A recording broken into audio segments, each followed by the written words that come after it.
So today, I realized that I really do be showing up as my authentic self all the time, but people don't really be paying attention, right?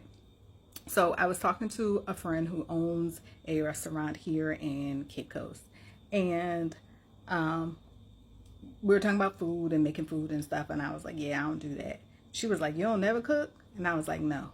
She was like, you have to cook for yourself. I said, no, you have to cook for yourself. She was like, no, you have to cook. I don't have to cook. Galanda does not have to cook. And then later on, one of the elders came by and she was like, you don't cook? And I was like, no, I don't cook.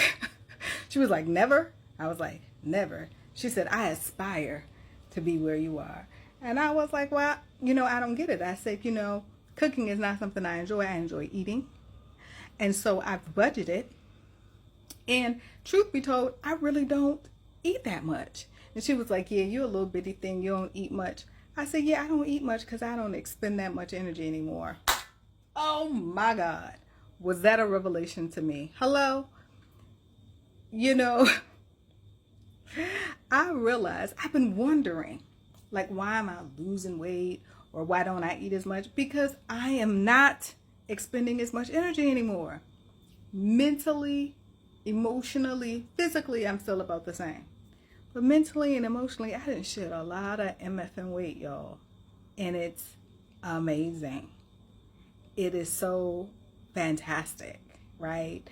Like the realization that rest as medicine, I have put in full effect this past year. Full effect. I'm so grateful.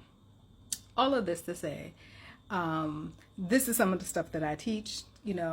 I teach women about rest and the importance of rest, changing the way that they think, their emotional awareness.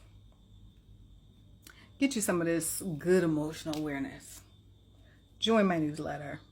I say all kinds of good, lovely, supportive things there. But yeah, I realize that I am really living what I'm trying to teach. Authenticity and rest is medicine.